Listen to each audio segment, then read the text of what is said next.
I can honestly say the person I am now as a 17-year-old began when I was a little 3 foot 5 inches tall 8-year-old.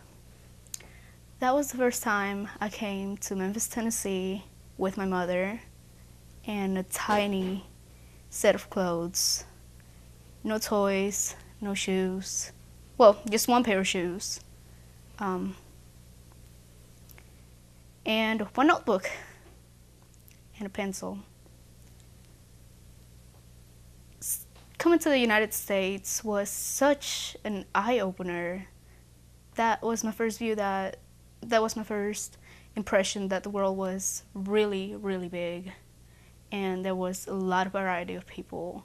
People I couldn't even imagine existed, and experiences I would have never thought possible.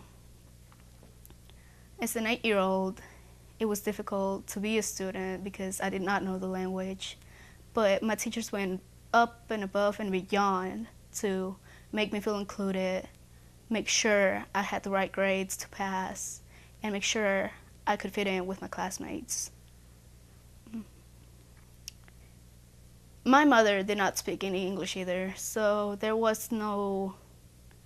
um, there was nobody to turn to at home for help, just because there was that language barrier.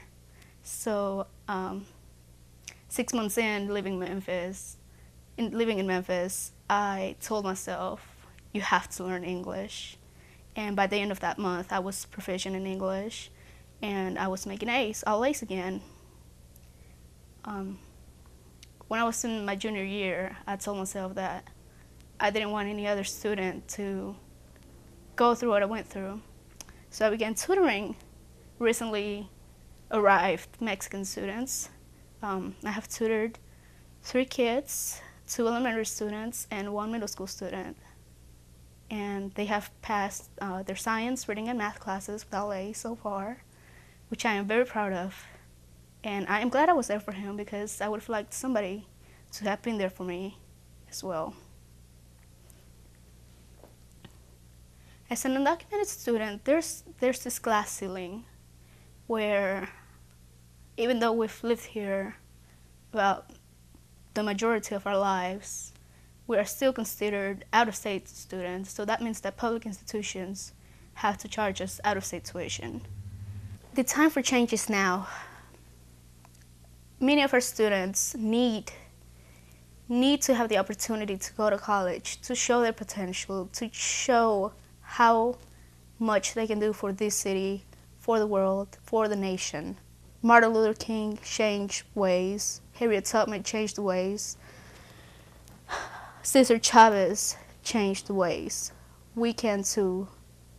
So please help us change the viewpoint we have on undocumented citizens and students.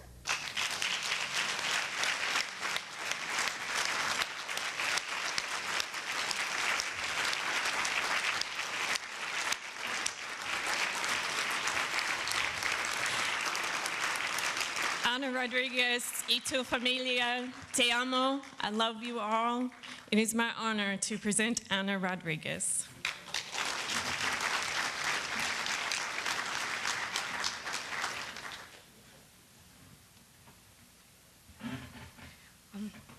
Technically, I hit my glass ceiling when I was in 10th grade, when I called over 45 schools, universities, and asked them about what the opportunities were for undocumented students.